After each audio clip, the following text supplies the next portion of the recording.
설교의 제목은 너희 묵은 땅을 기경하라 라는 제목으로 말씀을 나눌 겁니다. 너희 묵은 땅을 기경하라. 12절 보시면 그렇게 돼 있죠. 너희가 자기를 위하여 의를 심고 긍휼을 거두라.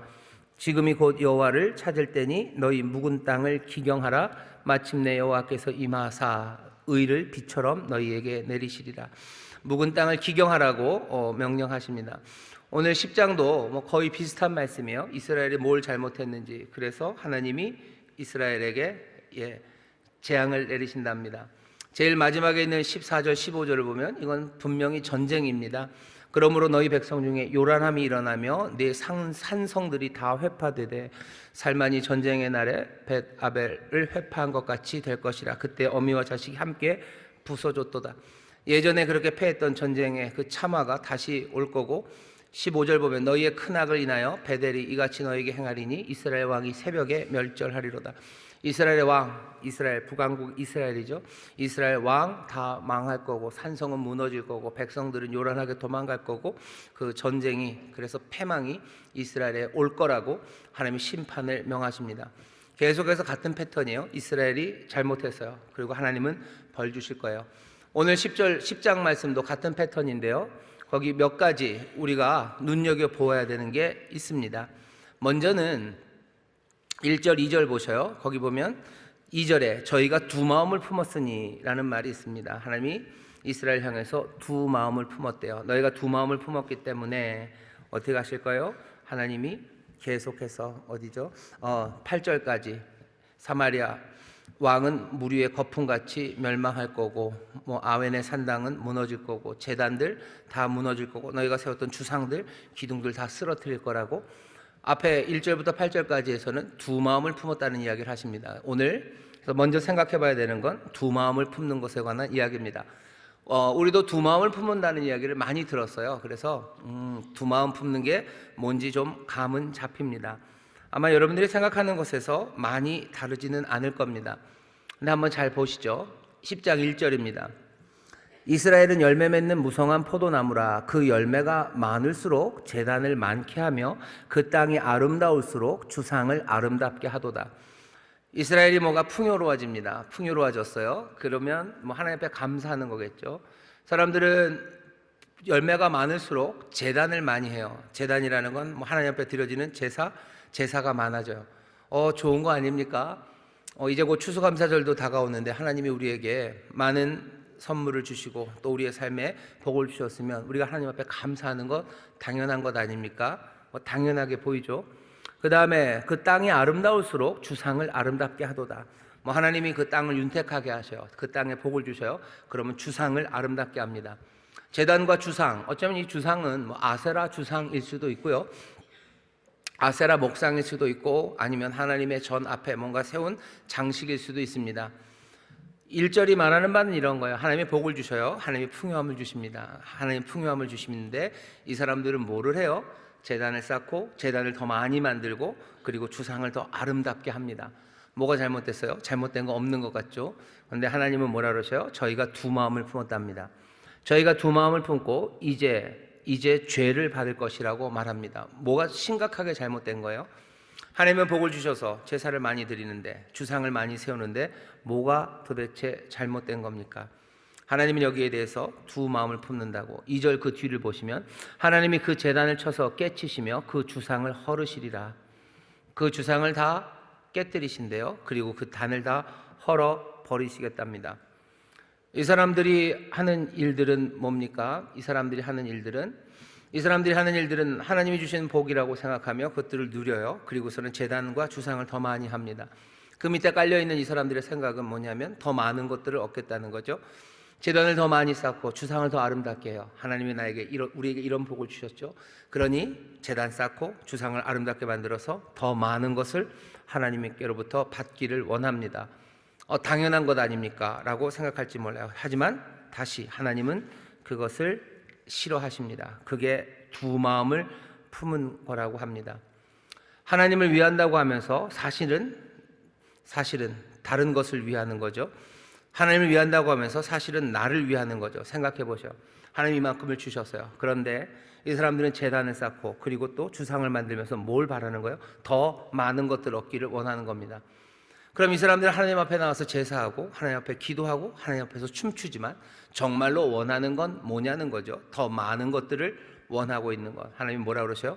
두 마음을 품는다고 말씀하시는 겁니다. 사람들은 두 마음을 품고 있어요. 두 마음을 품고 있습니다. 하나님 앞에 나와서 사실은 뭔가 예배하지만 그 마음에 원하는 건 더 많은 것, 내 삶의 풍요, 그것들을 원합니다. 그게 지금 이스라엘이 하고 있는 일입니다. 그런가요? 그런가요? 여러분들은 두 마음을 혹시 품으셨나요? 혹시 속으로 그렇게들 생각하셔요? 하나님 앞에 올 때 킥킥킥 내가 두 마음을 품어서 내가 하나님을 위한다고 하면서 사실은 나를 위해서 다른 것을 원할 거야 킥킥킥 뭐 그렇게 두 마음을 품고 나오시는 분들은 별로 없으실 겁니다. 근데 가만히 돌아보면 내 마음에 두 마음이 있는 것 같아요. 하나님을 위한다고 하지만 사실은 나를 위하는 것 같죠. 내가 하나님 앞에 나가서 제사하고 하나님 앞에 나와서 예배하지만 결국은 그래서 뭘 위하는 거예요? 내가 평안해지고 내가 부유해지고 내 삶이 풍요롭기를 나는 바랍니다. 당연히 그런 것 아닙니까? 라고 얘기해요. 하나님은 그건 두 마음을 품은 거랍니다. 여기에 대해서 긍정하실 수 있는지 여러분들 스스로에게 물어보세요. 그렇죠. 내가 하나님을 위한다고 하지만 사실은 내 행복, 내 안정, 내 자녀 복 받기를 내가 원합니다. 그게 두 마음이라면 두 마음이겠죠. 그게 뭐가 잘못됐습니까? 라고 물을 수 있어요. 하지만 사람들은 아예 그것 자체를 거부하는 거죠. 아니 두 마음 아니라고 한 마음이라고 난 하나님만을 위한다고 말합니다. 아니 하나님만을 위한다고 하면서 사실은 내 풍요를 위하는 거죠. 어떤 사람들은 자기들이 두 마음을 가진 거 아예 그냥 위의 것을 없애버리는 거죠. 그렇죠. 하나님을 위하기 뭘 위합니까? 교회 다니는 건 나를 위해서 다니는 거죠. 내 평안을 위해서 다니는 거고 내 마음의 안정을 위해서 내가 교회를 다니는 거지. 내가 하나님을 위하는 거 그게 뭔지 모른다고 말합니다. 사람들은 두 마음을 품고 있어요. 이스라엘은 두 마음을 품습니다. 하나님이 주신 풍요 안에서 제사하지만 그 제사가 점점 많아질 뿐이에요. 하나님이 원하시는 건 제사가 점점 많아지는 거 원하십니까? 아니요. 계속해서 얘기하셔요. 나는 너희가 여호와를 알기를, 나를 알기를 원하는 거지 내가 더 많은 제사를 원하지 않는다고 하는데도 사람들은 계속해서 더 많은 제사를 드립니다. 하나님은 나를 알라고 그러는데 알지 않아요. 풍요를 주시면 뭐 하면 돼요? 하나님을 알면 돼요. 하나님이 우리에게 은혜 베푸시고 하나님이 이렇게 우리를 사랑하시고 성실하심으로 우리를 돌보시는 그런 하나님을 내가 알면 되는 건데 사람들은 제단을 더 많이 쌓고 주상을 더 많이 아름답게 만들어 내 풍요를, 내 안정을 더 공고히 하고 풍성하게 하고 싶어 하지 하나님을 알고 싶어 하지는 않습니다. 하나님이 두 마음을 품는데요. 우리들 마음에 하나님 말고 다른 것들을 구하는 마음들이 있습니다. 내 인생의 답이 오직 하나, 하나님만이 내 인생의 답이라고 생각하지 않고 내 인생의 답이 하나님 말고 다른 거라고 생각하는 사람들이 있죠. 그러고선 그것들을 구합니다. 하나님이 우리의 인생에 오로지 한 분 답이고 그분만으로 충분하다면 내가 바라는 건 없어요. 내가 바라는 건 오직 한 분이죠. 내가 바라고 내가 소망하는 분, 그분 한 분입니다. 내가 알기를 원하고 내가 사랑하고 내가 정말로 묶여있고 싶고 내가 그 안에 거하고 싶으신 분은 그냥 딱 하나, 그분만이에요. 하나님이 우리에게 원하시는 바가 그냥 그렇습니다. 그런데 우리는 계속해서 하나님 그리고 다른 것들을 더 원하죠. 다른 것들을 원해요. 그리고 그것이 인생의 답이라고 생각합니다. 속으로 킥킥대지는 않아요. 그저 킥킥킥 내가 하나님이 내 인생의 답이라고 말하지만 사실은 나는 이게 내 답이고 내가 하나님을 깜빡 속여서 내가 요 답을 얻고야 말 거야 킥킥킥 그 정도는 아닌데 우리 안에 그냥 아주 뿌리 깊게 다른 것들을 원하는 마음들이 있습니다. 디모데전서 보시면 디모데전서 6장 9절에 보시면 사람들이 원하는 것 중에 가장 많이 원하는 것, 부하려는 것에 대해서 말합니다. 디모데전서 6장 9절 보면 이렇게 돼 있어요.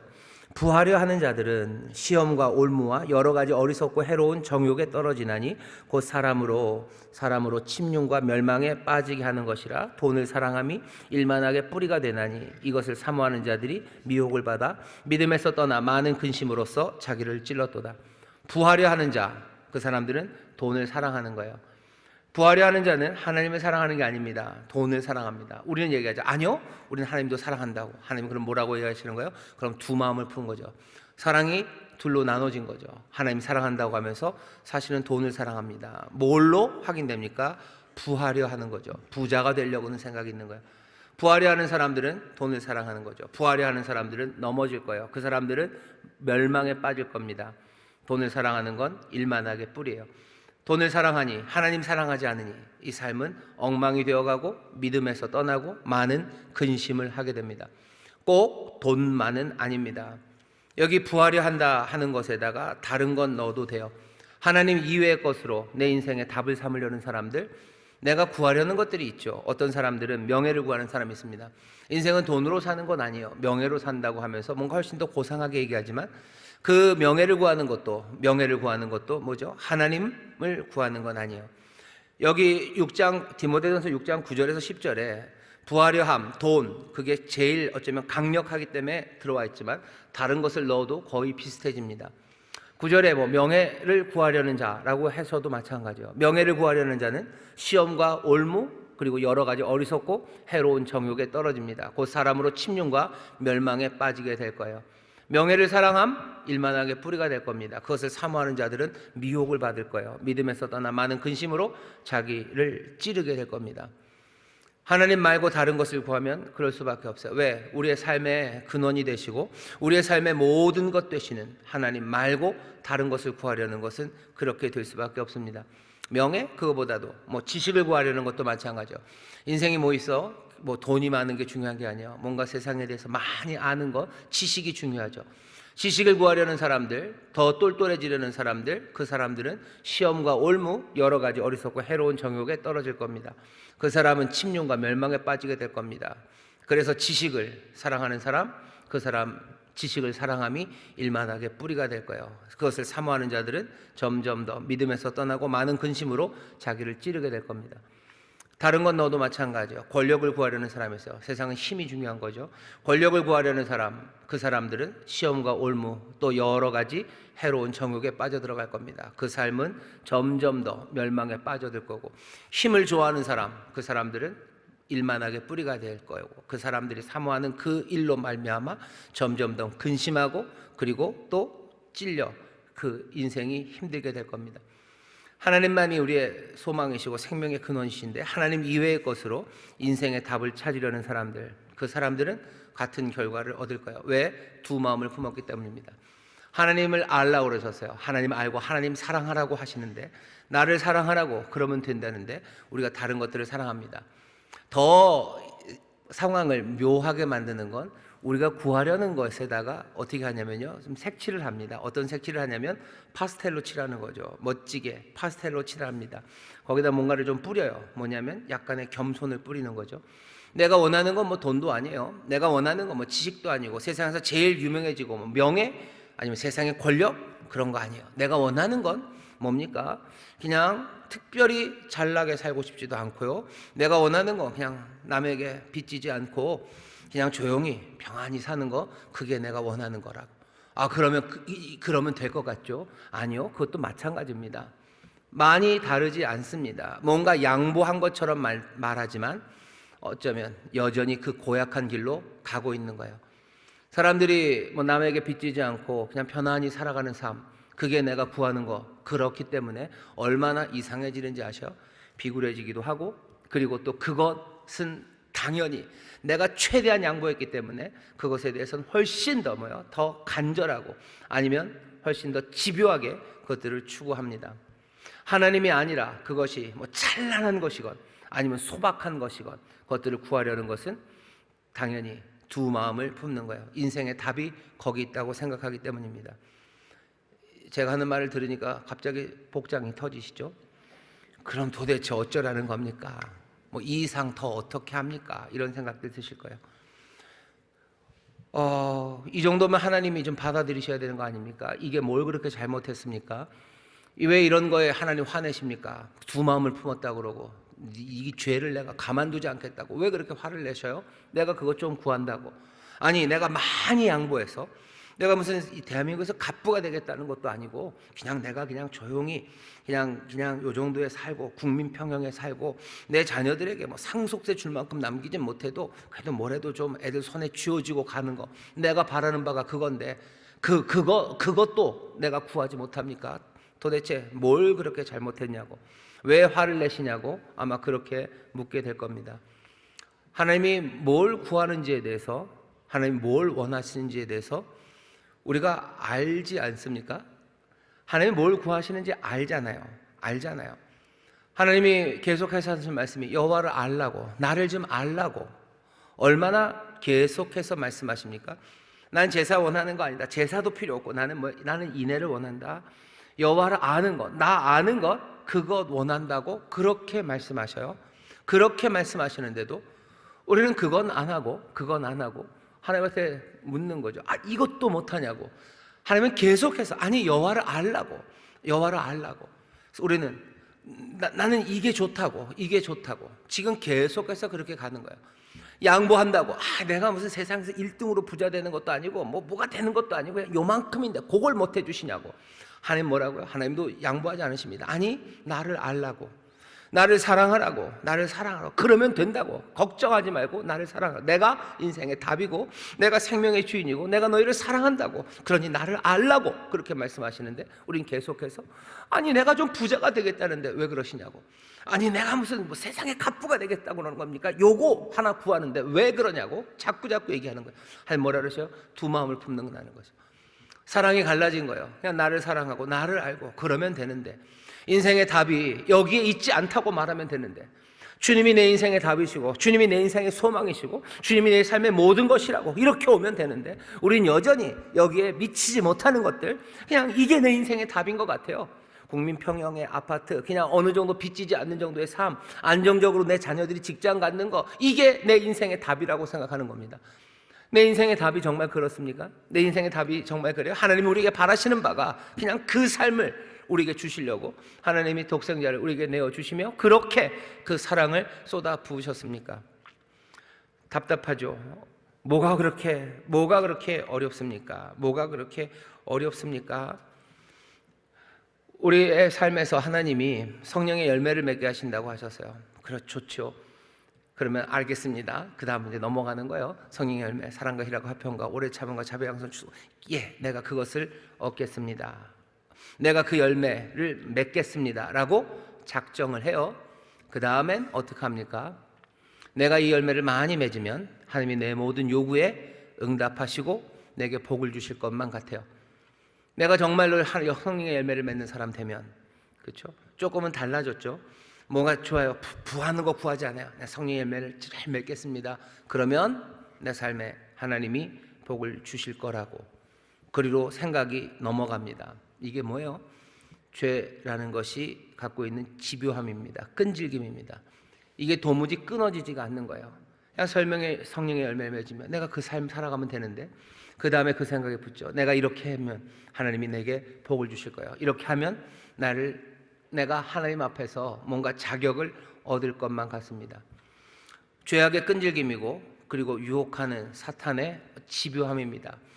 뭔가 우리가 하나님 말씀대로 살고 성령의 열매를 맺기를 소망하는 그 가운데도요, 그냥 사탄은 바로 계속해서 던지는 거예요. 두 마음을 품게 하는 겁니다. 그 얘기는 뭐예요? 여전히 내가 주인이 되어서 하나님이 요구하는 조건을 맞추겠다는 거죠. 그러면 하나님이 나에게 뭘 주실 거예요. 그러니 내가 더 바라는 건 하나님이 주시는 그 무엇입니다. 하나님을 사랑하고 하나님을 아는 게 아니에요. 여전히 성령의 열매를 맺는 삶을 사모하면서도 나는 두 마음을 품고 있는 겁니다. 갈라디아서 5장 성령의 열매 그 이야기를 보면 이렇게 돼 있어요. 5장 22절입니다. 오직 성령의 열매는 사랑과 희락과 화평과 오래 참음과 자비와 양성과 충성과 온유와 절제니 이 같은 것을 금지할 법이 없습니다.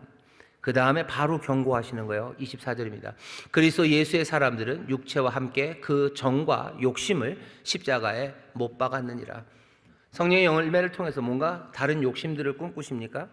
그걸 통해서 뭔가 다른 것들을 얻기를 원하셔요?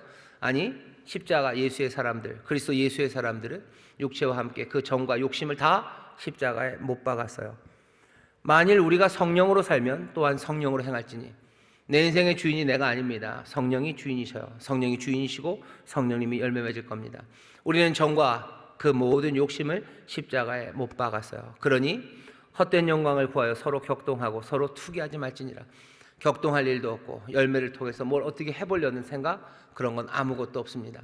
성령 성령으로 사니 성령으로 행하며 그냥 성령의 열매가 우리의 삶에서 나타나기 시작하는 것, 그냥 그것으로 우리는 만족합니다. 거기까지 해서 생각이 멈춰야 돼요. 그런데 바로 붙는 생각이, 내가 그렇게 하면 하나님이 나에게 뭔가를 주실 것만 같은 거예요. 이게 안 끊어집니다. 이게 안 끊어져요. 두 마음이죠. 뭐가 이렇게 복잡합니까, 목사님? 나 참, 그런 거죠.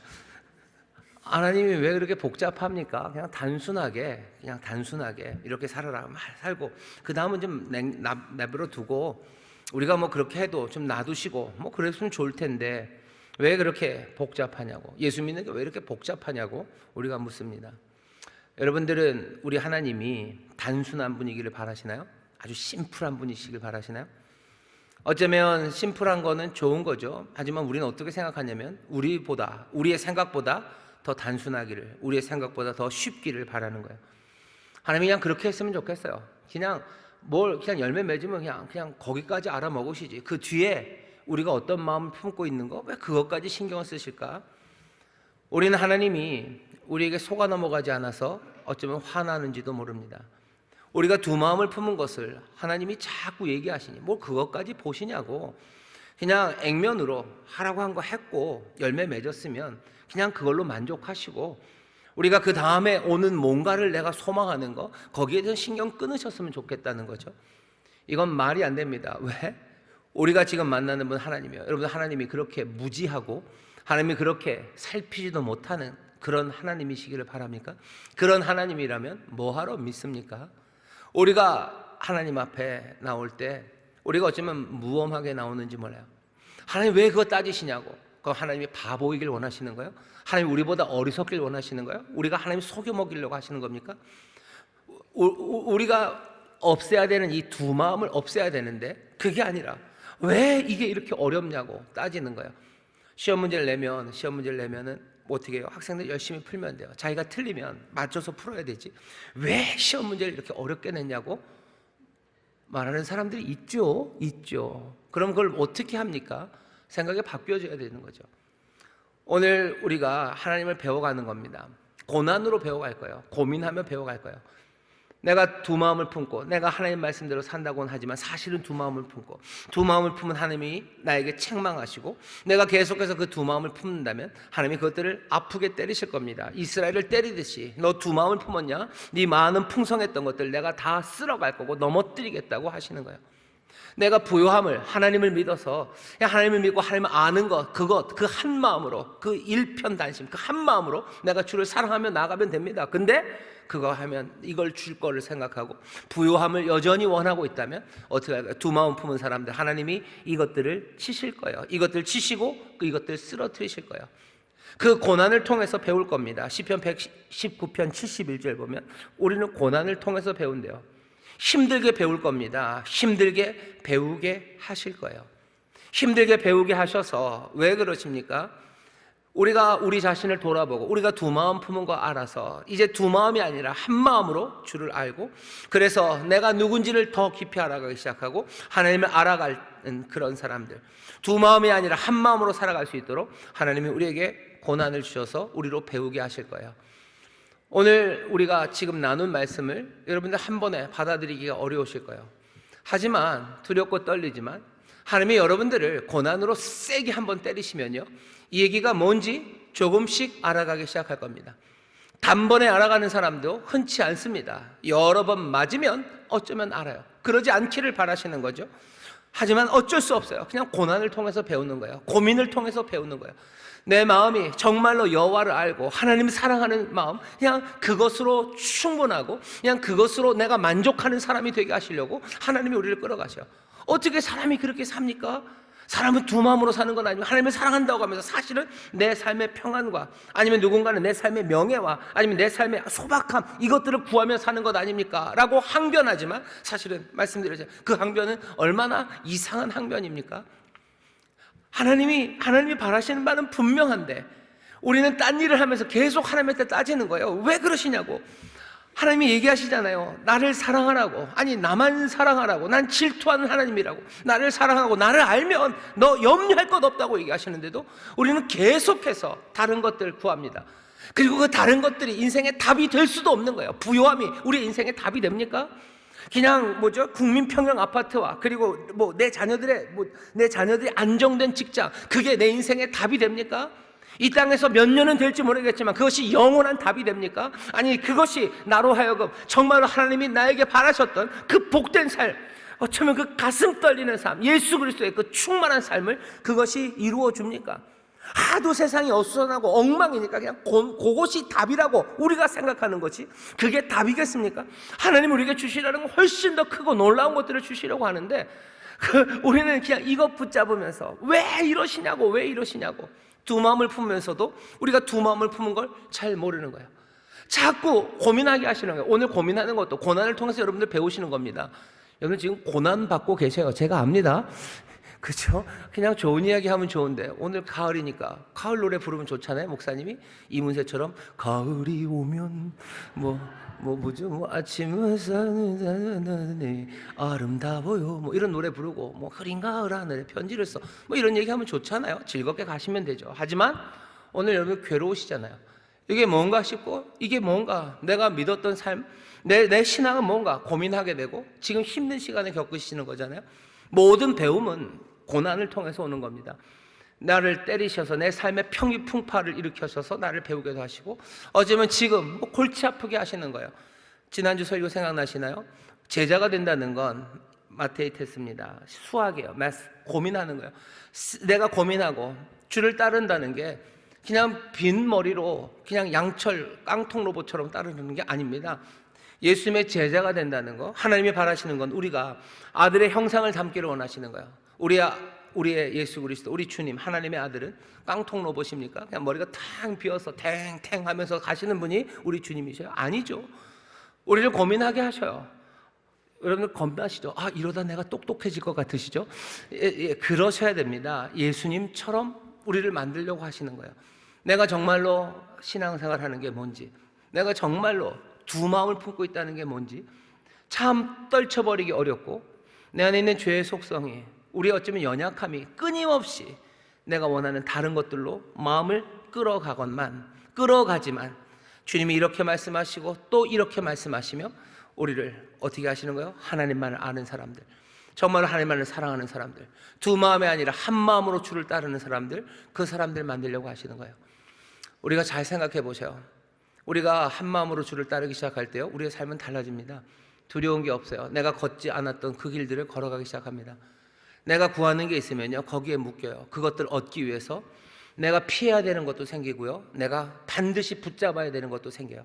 하지만 내가 하나님만을 사랑하고 하나님만이 내 인생의 대답이라고 생각하면 전에 피하던 것들, 내가 부요함을 위해서 이 길은 반드시 피해야 됐어요. 하지만 내가 하나님을 사랑한다면, 하나님이 나를 보내신 그곳에 나는 두려움 없이 그 길을 걸어가기 시작합니다.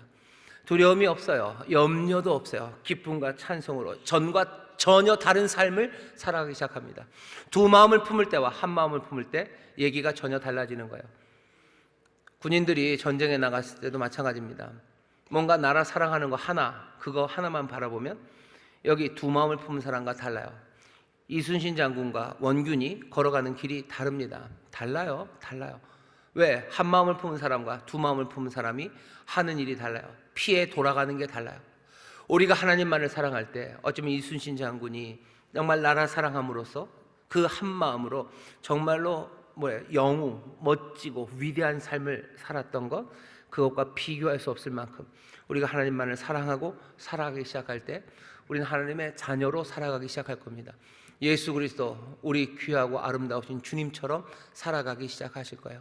모두가 다 사랑하고 아름답고 순결하고 정말로 그리스도의 순결한 신부 같은 교회, 또 그리스도의 사랑받는 신부 같은 그런 복된 삶들로 우리를 바꿔 나가십니다.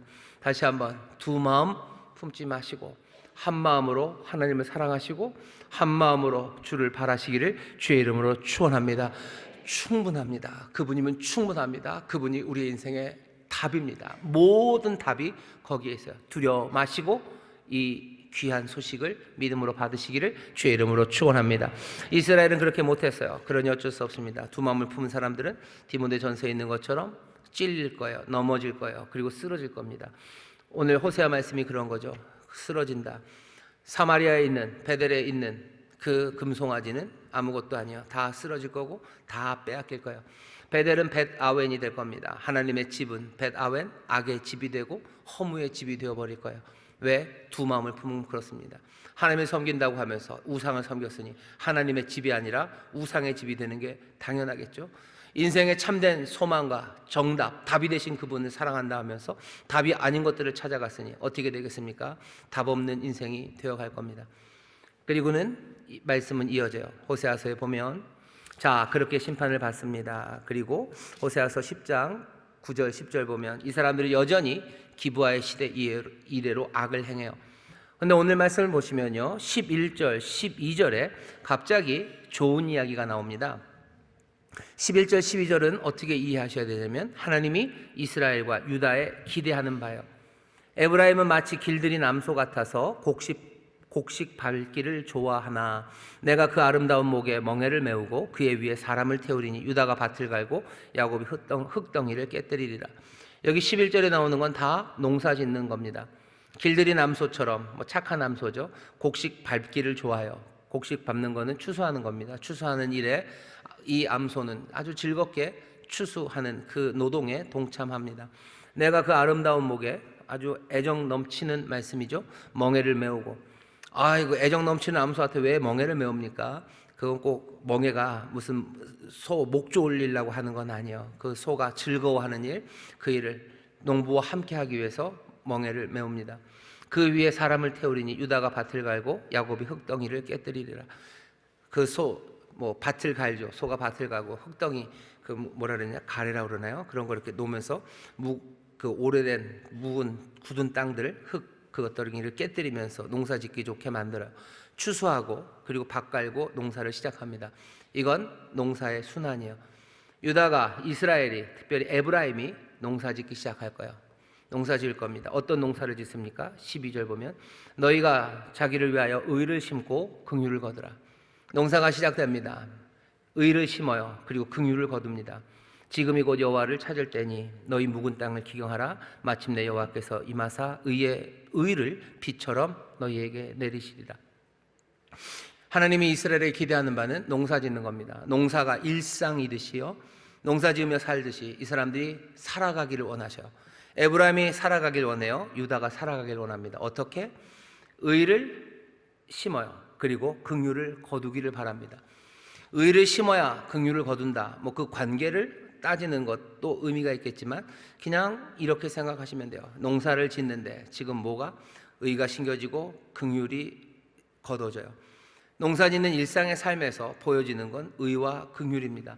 하나님이 이스라엘에게 그리고 유다에게 바라는 바는 의와 긍휼이에요. 살아가면서 의를 보이고 긍휼을 보이기를 원하시는 거죠. 그런데 뭐라 그럽니까? 지금이 곧 여호와를 찾을 때예요. 보통 여호와를 찾을 때 그러면 회개하며 나오고 하나님 앞에 제사 드린다고 생각하지만 여긴 지금 농사 이야기합니다. 지금 해야 되는 일은 뭐예요? 예배하러 나오는 게 아니에요. 농사 짓기 시작하라는 거예요. 의를 심고 긍휼을 거두라고 그 일하는 거. 지금인 여호와를 찾을 때, 지금은 여호와를 찾을 때다. 너희 묵은 땅을 기경하랍니다. 땅은 묵었어요. 왜 묵었습니까? 여러 가지 이유로 묵었겠죠. 의와 긍휼, 그것이 삶의 일상에서 심어지고 거둬지고 나타나야 돼요. 의로운 삶, 긍휼 넘치는 삶, 그 삶을 살길 원하셔요. 여호와를 찾을 때 지금 해야 될 일은 그 일인데 지금 그 땅은 묵은 땅입니다. 의와 긍휼이 실행되지 않고 있어요. 지금 여호와를 찾을 때 이제 시작해야 됩니다. 너희 묵은 땅을 기경하랍니다. 의와 긍휼이 왜 묵어지고 왜 바꿔라지지 않고 그렇게 멈춰집니까? 사람들은 여러 가지 이유로 땅을 묵힙니다.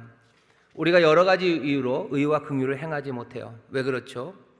왜 그렇습니까? 우리가 왜 의와 긍휼을 행하지 못합니까? 생각해 보시면 많은 이유들이 있죠. 어떤 이유들이죠? 그거 했다가는 큰일 날 것 같은 거예요. 그러면 안 돼요. 그러면 안 돼요. 왜? 할 수 없는 일입니다.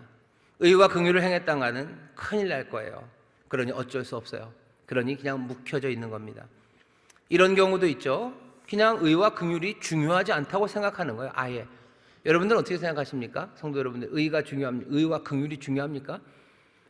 세상도 그거 별로 중요하다고 생각하지 않아요. 그리고 우리도 그래서 별로 중요하다고 생각하지 않아요. 그러니 그 땅을 갈아야 될 필요가 없어요. 의를 구해야 될 필요가 없어요. 긍휼을 구해야 될 필요가 없어요. 내가 구해야 되는 건 내 삶의 안전이죠. 내가 구해야 되는 건 자산의 증가죠. 자산의 증가, 그리고 내 삶의 조그만 안전, 이것이 우리가 구해야 되는 거지. 의를 구하고 긍휼을 구해야 된다고요? 왜 이런 일을 합니까? 왜 이런 일을 합니까? 그 일은 중요하지 않다고 생각합니다. 특별히 나는 모르겠어요. 나는 의를 위해서 살지 모르겠지만 내 자녀들에게 이것이 중요하다고 말하는 건 더 어렵습니다. 내 사랑하는 자녀가 있어요. 내 아들한테, 내 아들이 컸습니다. 아들한테 아들아 어떻게 살아야 된다라고 말할 때 여러분들은 뭐가 중요하다고 말할 거예요? 어렸을 때는 그냥 쉽습니다. 어렸을 때는 그렇게 가르치면 돼요. 학교 가서 선생님 말씀 잘 듣고 공부 열심히 하면 돼요. 그리고 콩나물 잘 먹고 키 크면 돼요. 그리고 하나 더 있으면 뭐요? 혹시 싸움이 나면 빨리 도망가라. 요 정도 가르치면 됩니다. 내 아이들이 이제 컸어요. 컸는데 똑같은 얘기 또 할 수는 없죠. 학교 가서 공부 잘하는 얘기도 할 수 없고, 그 다음에 콩나물 먹고 키 커라, 그 얘기는 이제 끝났어요. 다 컸어요. 아들한테 뭐라고 말합니까? 인생에 뭐가 중요하다고 말할까요? 아빠들은 뭐라고 말합니까? 엄마들은 아이들한테 뭐라고 말해요? 요즘은 그렇게 말해요. 네 챙겨라, 그죠? 네 거 잘 챙기고 살아라. 너 잘 챙기고 살아라고 그 얘기합니다. 의와 긍휼을 말하지 않아요. 그건 별로 중요하지도 않고요. 아니, 할 수 없다고 생각하는 거예요. 그러니 체념하고 포기한 거죠. 그러니 의와 긍휼은 그냥 묵은 땅이 되어버렸어요. 묵은 땅이 되어버렸어요. 우리 아이들에게 의를 따라 살아라 라고 누가 얘기합니까? 아니요, 저만 잘 못하나요? 우리 성도님들 다 그렇게 하시나요? 의를 따라 살아라, 긍휼을 따라 살아라. 너 의를 밭갈고 너 긍휼을 밭갈아서 네 삶에 의를 심고 긍휼을 거둬라. 지금이 여호와를 찾을 때다. 그게 하나님이 우리에게 복 주시는 삶이다 라고 말하는가? 오늘 얘기하시는 바는 하나님이 기대하시는 바가 뭔지 분명히 얘기합니다. 에브라임, 정말로 길들이 남소, 너 곡식하고 추수하는 거 즐거워하지? 내가 너에게 멍에를 메우고 사람을 태워서 농사짓게 할 거다. 농사 지을 거예요. 유다가 밭을 갈 거예요. 그 굳었던 땅들을 부서뜨릴 거예요. 농사는 의를 심고 그리고 긍휼을 거두는 그런 농사가 될 거예요. 네 일상은, 네 삶은 의와 긍휼이 가득한 삶이 될 거고, 그게 바로 지금 네가 여호와를 찾을 때 해야 되는 그 일, 묵은 땅을 기경해야 된다고. 그럼 어떻게 하시면 됩니까? 여호와께서 임하신다고, 여호와께서 오신다고, 그리고 의를 비처럼 너희에게 내리실 거라고. 우리가 의를 구하고 묵은 땅을 기경한다고 해서 거기서 항상 의가 막 파릇파릇 돋아나는 것을 보는 게 쉽지는 않습니다. 네, 뭐라 그러셔요? 그 의를 비처럼 내리시겠대요. 우리가 의를 구하며 삽니다. 우리가 의를 구할 때마다 그냥 1대1로 딱 의 하나 심으면 의 하나가 오는가? 아니요, 잘 그렇게 안 돼요. 사실은 그러니까 우리가 이 세상에서 의와 긍휼을 베푸는 것, 그렇게 살아가는 것, 그럴 수 없다고 생각하고 중요하지 않다고 생각했던 거죠. 하지만 우리가 이 여호와를 찾을 때 묵은 땅을 기경하며 의와 긍휼을 위해서 우리가 전심으로 밭갈고 그 일 하기 시작하면 뭐 하신대요? 여호와께서 오신답니다. 여호와께서 오셔요. 그리고 그 의를 비처럼 내리신대요. 그게 하나님이 바라시는 세상이요, 하나님이 에브라임에게 바라시는 세상이요, 하나님이 유다에게 바라시는 세상이요, 하나님이 우리에게 바라시는 세상이요. 마태복음에서 예수님이 똑같은 얘기 하십니다. 너희들 먼저 그의 나라와 그의 의를 구하라. 그러면 어떻게 해요? 그러면 이 모든 게 뭐예요? 당연히 우리가 세상 이방인들이 염려하던 먹을 거 입을 거 우리의 삶의 필요들이에요. 내 삶의 부요함이요, 내 삶의 안전이요, 이 모든 것을 더하실 거예요. 더하신다는 얘기는 앞에 뭔가는 먼저 있죠. 뭡니까? 우리가 구하는 거 주셔요. 의, 그리고 그의 나라, 그거 주시고 이것도 더하실 거예요. 주가 임하사 우리에게 의를 비처럼, 주의 의를 비처럼, 주의 긍휼을 비처럼 우리에게 내리신대요. 의라는 건 뭐죠? 하나님과 우리 사이, 사람과 사람 사이에 가장 바람직하고 좋은 관계입니다. 복된 관계예요. 우리가 하나님의 자녀로 부름받았지만 하나님의 자녀같이 살지 못했죠. 하지만 우리가 의와 긍휼로 살아가기 시작할 때, 우리가 그 묵은 땅을 기경하기 시작할 때, 주는 오셔서 그 의를, 그 하나님의 자녀라는 그 관계가 온전히 이루어지는 그 은혜를, 그리고 그 선물을 비처럼 우리에게 내리십니다. 하나님의 사랑하는 사랑이요, 아버지의 사랑이요, 아버지의 돌보심이요, 아버지의 은혜요, 아버지의 인도하심이요, 그 모든 의를 우리 가운데 비처럼 부어주신다고 말씀하셔요. 이게 하나님이 이스라엘에게 기대하시는 바, 그리고 지금 우리에게 바라시는 바입니다. 묵은 땅을 기경하셔. 뭐 원하십니까? 딱 이거 원하지 않으십니까? 의와 긍휼을 원하셔. 계속해서 얘기하셨잖아요. 내가 제사 원하는 거 아니고 나는 인애를 원한다고, 나는 긍휼을 원한다고 계속해서 얘기하시고 또 얘기하시건만 우리는 여전히 이상한 일을 하는 거예요. 왜? 원하시는 바, 구하시는 바를 분명히 말씀하시는데 왜 우리는 거기서 계속 어긋납니까? 13절 보시면 슬퍼요. 하나님은 11절 12절 그렇게 하기를 원하셨지만 현실은 뭡니까? 13절입니다. 너희는 악을 밭가라 죄를 거두고 거짓 열매를 먹었나니 이는 내가 내 길과 내 용사의 많음을 의뢰하였습니다. 의를 심고 긍휼을 거두기를 원하셨는데 우리는 악을 밭갈아서 죄를 거둡니다. 우리는 우리가 가진 힘들, 그것들을 의지하고 내 길, 내 방법 그거 버리지 않으며 우리는 하나님이 원하시는 바 거기에서 멀어져 가요. 묵은 땅을 기경하라는데 우리는 그렇게 못합니다. 그렇게 못합니다. 하나님은 왜 우리에게 의와 긍휼을 자꾸 얘기하십니까? 왜 자꾸 그러시는 거예요? 왜 자꾸 그러시는 거예요? 하나님의 의와 긍휼 그렇게 살아가라고 말씀하시는 거 뭐라 그러셨어요? 그러면 여호와께서 임하신다고 그러셨어요. 주님이 우리에게 오십니다. 하나님의 의로우시고 하나님의 긍휼하시기에 이 땅에 의와 긍휼이 있는 것을 기뻐하셔서 우리에게 의와 긍휼을 자꾸 얘기하시는 것도 있지만 어쩌면 하나님은 우리를 만나기 원하시고 우리에게 오시기를 원하셔서 얘기하시는 것 같아요. 우리가 의와 긍휼을 심고 거두며 우리의 삶에 정말로 제대로 된 관계 그리고 또 긍휼과 인애가 가득한 성실함 그것들을 만들어낼 때 하나님이 우리에게 오셔서 우리를 만나셔요. 우리를 만나십니다.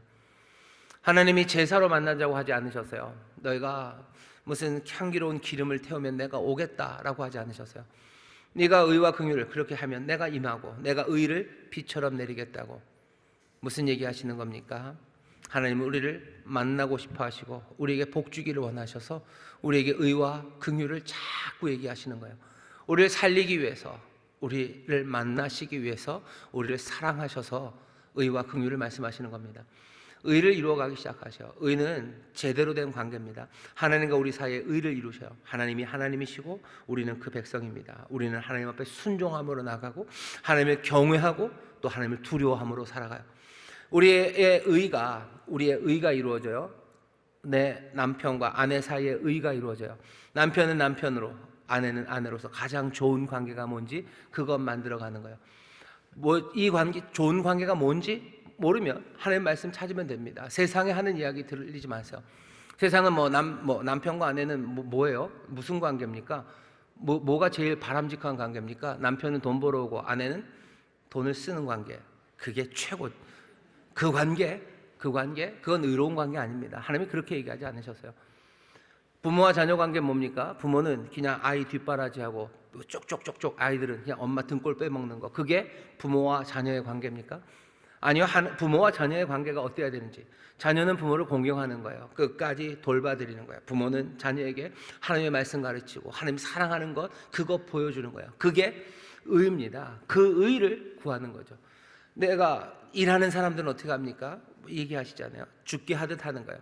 죽게 대하듯 합니다. 아래 위 그 질서 안에서 죽게 하듯 하고 당연히 위에 있는 사람도 아래에 있는 사람들을 같은 생명입니다. 함께 하나님의 은혜를 누릴 사람들이요. 죽게 대하듯 그렇게 그리스도를 경외함으로 피차 복종하며 그 의를 이루어가는 거예요. 의를 이루어가셔. 내 이웃과는 어떻게 삽니까? 내 이웃과의 의는 뭡니까? 네 이웃을 내 몸처럼 사랑하라고 하셨어요. 그게 의입니다. 그것 이루어가는 거예요. 우리가 이웃 사이에 의가 이루어지는 거 무슨 공평이 이루어져야 된다? 아니면 법적으로 뭐가 문제? 아니요. 의는 가장 바람직한 관계고요. 그 관계는 하나님께서 우리에게 알려주셨어요. 네 이웃을 내 몸과 같이 사랑하라고 하셨잖아요.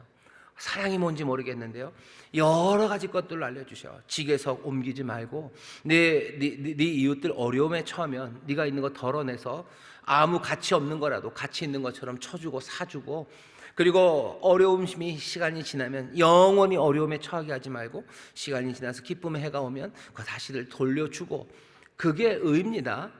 그 의는 그러니 하나님의 은혜가 가득한 의예요. 하나님은 공의로우시고 하나님은 은혜로우시고 어떻게 공의와 의가, 은혜가 어떻게 될까 너무 염려하지 마세요. 하나님이 말하는 그 의 안에 하나님의 모든 은혜가 담겨져 있기 때문이에요. 하나님이 우리에게 바라시는 의가 있습니다. 모르시면 하나님 말씀 찾으면서 하나하나 배워가는 거예요. 하나님은 우리를 깡통 로봇으로 만들고 싶어 하지 않으셔요. 우리를 하나님의 아들 예수 그리스도의 형상, 그거 닮아가게 만드셔요. 예수님은 하나님 말씀을 얼마나 잘 아셨을 것 같으세요? 너무너무 잘 아셔요. 앞뒤로 아셔요. 가로 세로로, 아마 대각선으로도 다 외우셨을 겁니다. 하나님이 바라시는 의가 뭔지 하나씩 찾으셔요. 한 번에 다는 어림없습니다. 천천히, 어쩔 수 없어요. 고난, 어려움을 겪어가면서 우리가 점점 더 배워가기 시작할 겁니다. 하나님이 말씀하셔요. 묵은 땅을 기경하십시오. 묵은 땅 기경하는 건 쉬운 일 아니에요. 단단한 땅이 어떻게 그렇게 쉽게 갈아지기 시작하겠습니까? 내가 여러 가지 이유로 의와 그리고 긍휼의 삶을 포기했어요. 나뿐만 아니라 우리 교회 아니면 이 사회가 의와 긍휼을 포기한 세상임에 분명합니다. 하나님의 말씀에 귀 기울이지 않고 그 자비와 긍휼, 그것들 아무것도 아니라 그냥 번쩍거리고 그냥 풍요롭고 안전한 거, 그것 따라 살아갔지. 하나님의 의와 긍휼을 얻기 위해서, 그거 신고 거두기 위해서 땀 흘리고 고민하고 그 길 걸어가지 않았던 세상, 않았던 삶이 우리의 삶이에요. 묵은 땅을 기경하는 겁니다. 하지만 할 수 있습니다. 우리가 지금이 여호와를 찾을 때, 우리가 묵은 땅을 기경할 때, 그때 어떻게 하신다고요? 여호와께서 임하사 그 의를 비처럼 내리실 거예요. 그 의가 이루어지기 시작하면 그건 비처럼 옵니다. 거기에는 또 그런 의미도 있는 거예요. 묵은 땅은 비 내리기 시작하면 말랑말랑해지기 시작하죠. 점점 더 그 밭 가는 일, 기경하는 일, 의와 긍휼로 살아가는 것은 점점 더 수월해질 거예요. 왜? 의를 비처럼 내리시니 그 비가 이 모든 삶에 굳고 완고하고 그리고 완악했던 마음과 우리의 삶의 여러 가지 엉망들을 하나하나 우리를 바꾸시고 우리의 주변을 바꾸셔서 우리로 의를 심고 긍휼을 거두는, 의와 긍휼 가득한 삶, 정말 하나님 바라시는 하나님의 자녀의 삶, 그 삶을 살아가도록 우리에게 은혜 베푸실 소망, 그 소망도 놓치지 마십시오. 하나님 뭐라 그러셔요? 내가 인애를 원한다. 너희가 나를 알기 원한다 하시죠.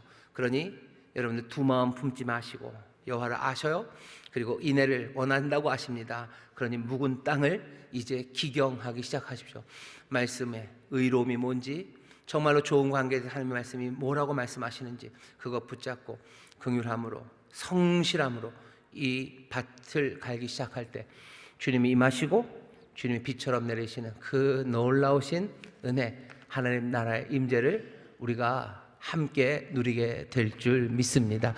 옆에 있는 분들에게 얘기하셔요. 은혜의 비가 내립니다. 은혜의 비가 내립니다. 또 한 번 하시죠. 의의 비가 내립니다. 의의 비가 내립니다. 의의 비가 내려요. 새롭게 회복되기 시작하고 하나님의 복이 가득하고 주님 우리와 함께 하십니다. 이 귀한 복을 놓치지 마셔. 지금 여호와를 찾을 때, 지금이 은혜 받을 만한 때, 오늘이 구원의 날입니다. 오늘 묵은 땅 갈기 시작하실 때 은혜의 비가 내리기를 주의 이름으로 축원합니다. 그렇게 복 주실 줄 믿습니다. 기도하겠습니다. 하나님 감사합니다. 바라시는 바를 그리 말씀하시는데도 주여 우리가 완악한 마음으로 뻗대는 못남이 우리에게 있으나 주여 묵은 땅을 기경합니다.